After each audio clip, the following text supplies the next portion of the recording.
All right, Travis, round one for the 2021 season's finished. What's your final thoughts about Sno Drift?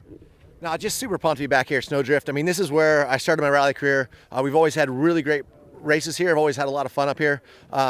It was slicker than I've ever driven anything, and that's kind of my happy place when we're sliding backwards and kind of on the edge of control. So it was fun. Definitely Brandon Semenuk showed that he's going to be on pace all year, and Barry, I think if we had a different tire strategy going into today, and definitely played dividends.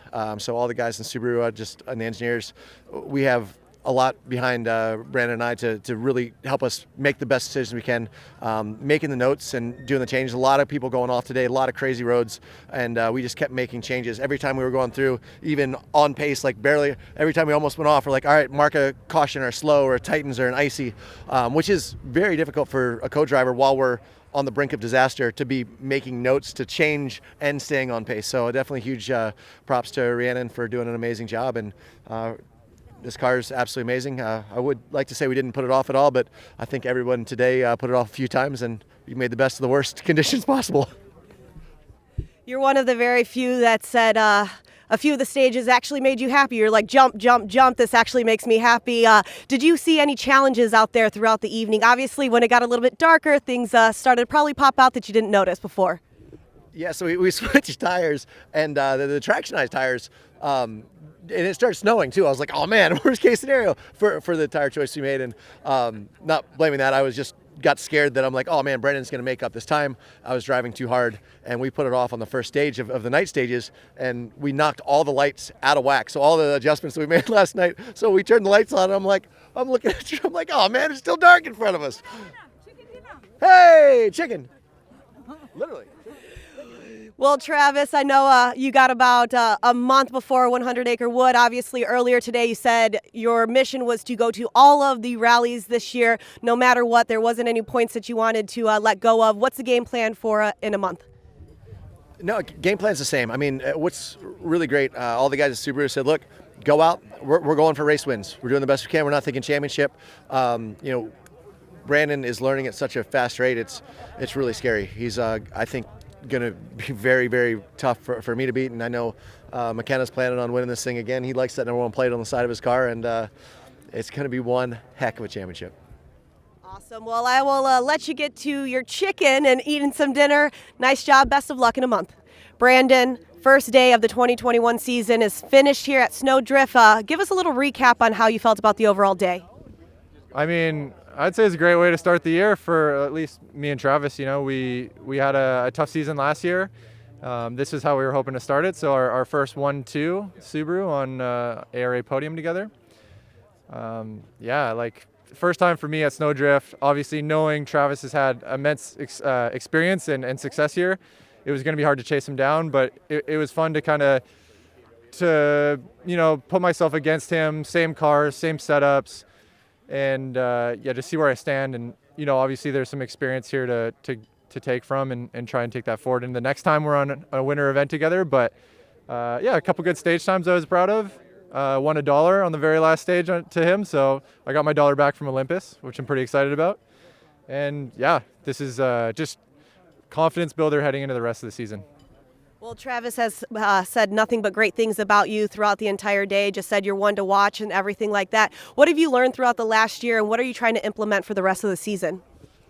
I mean, last year was a short year, only 4 events in the car. So honestly, it was really just about building the speed up, and even that, it was a steep learning curve. So definitely from here on, I know I can battle, but there's more speed to be had, obviously. I'm looking forward to some gravel events where I'm a little bit more comfortable. And hopefully that experience just gains a bit more, and maybe I can put a bit more time on these guys. What's your one big takeaway from this overall event that you're going to implement into 100 Acre Wood? I mean, it's hard to compare this event to 100 Acre Woods. Completely opposite driving styles. But honestly, it's just a bit of a refresh to know that Barry and Travis aren't slowing down. They're going to send it, and that's one event where we know everyone's going to be flat out, and a little mistake makes a really big difference. So, here you can see it with, you make one little mistake, and it was a huge time on the board. Luckily, I didn't have too many. Barry had a few. Travis maybe had one. And yeah, it's just, you got to be careful because these dudes are on their toes.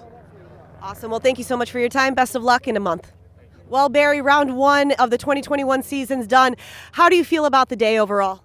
Yeah, it's been a mixed day. We started out pretty good on the first loop. We were dropping time, but then I think we made the wrong tyre choice completely on the second loop. We did make the wrong tyre choice in the second loop, and it cost us a lot of time. So it was just try and play it safe for the last loop of stages. We weren't catching, we weren't making up, but it was a difficult rally. Fair play to Subaru. Their tyre choices was really good all day.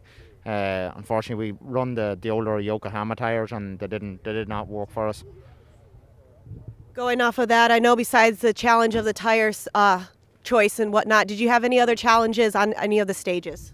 Yeah, we've an intermittent throttle problem for the two last loops, so we basically only full throttle, no down low throttle. So that was the only issues there. And then that just creates a lot of driving issues, where the car isn't fit to pull itself around the medium corners, only the fast corners. So it was just get through. I'm glad it's over. I know when I talked to you after the second loop, you said it was one of the worst times in a rally car. You still stand by that? Yeah, definitely. I'll hold that one for a while. And 100 Acre Wood is about 1 month from now. Any plans to change a few things? What's going to be the game plan for that rally? Yeah, we're going to be in a different car for that, so it'll be interesting. It'll be a car that we'll have very little testing done in, so hopefully we'll be fit to pull it out there. Awesome. Well, thank you for your time. You can close the book on this rally and never have to think about it again. Thank you. Martin, day one over here is complete and finished. Sno Drift Rally. Any thoughts on that? Yeah, good. Glad to be here. Glad to be finished. I think we're provisionally, I believe we're fourth overall. Need to see what times come in, which I'm very happy with. Starting the day, I wouldn't have expected that this is where we'd end up. Okay, other people have had some misfortune, including in our own team, people that haven't finished that maybe could have and should have, and that's allowed us to move up a bit. I wasn't entirely happy with how we were going. I think we probably felt we could have gone faster, but I suppose that's just a feature of snowdrift. You think you're going slow, but maybe you're going fast enough just to get to the finish, and I think that's what we did. We had problems today with the car, but it wasn't as critical as I suppose it would be in other places, because we were down in power, we were misfiring. It was just a small wiring problem, but maybe sometimes that's, you don't need a huge amount of power here. You just need to drive with your head, and Seamus definitely did that, and the signs are on it because we've come out with a good result. Going off of that, Snowdrift was actually pushed back a month. Normally it's in January with February. Did you guys feel a little bit more prepared coming into the 2021 season, especially with that extra about 30 days? Not really, no. Didn't think of it that way. We're used to, I suppose the season finished quite late last year, so the gap seemed just normal. It doesn't seem any different to be here in February than it does in January, to be honest. Just that we're here obviously a month later, and the snow is, perhaps the locals say it's a little bit more, that it's maybe all for luck. If we were here in January, we wouldn't have had this amount of snow. So yeah, I think it's fine, and we've got just under a month now to 100 acres, so it's fine. We'll be there. One last thing, obviously, besides the wiring challenges that you saw with the misfires and whatnot, obviously you got that fixed. Did you find any challenges on the stages, or any stage in particular that was a little bit more difficult than the others? Well, I think in hindsight, we think we went with the wrong tyres this morning. Seamus didn't trust his instinct, he said. He made a call. We sort of followed what we thought everyone else was doing. We probably, in hindsight, should have stuck to what we were doing. And then on the last stage, we were a little bit worried with our wiring problem. We were trying not to use the lights because there's quite a draw on the car with the wiring. So we didn't turn the lights on until halfway through the second last stage.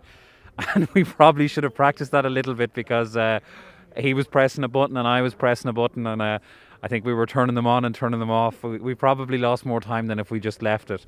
So other than that, no, it was fine. It's something to laugh about now, but when we were a little bit stressed in the middle of the stage looking for the buttons to turn them on, it felt a bit different. So lesson is, obviously we're more used to the Escort. It's a while since we've been in the Evo. We probably should have figured out where the light switch was before we started the rally, not in the middle of a stage. Well, some solid advice. Thank you so much, Martin, for your time. Thank you.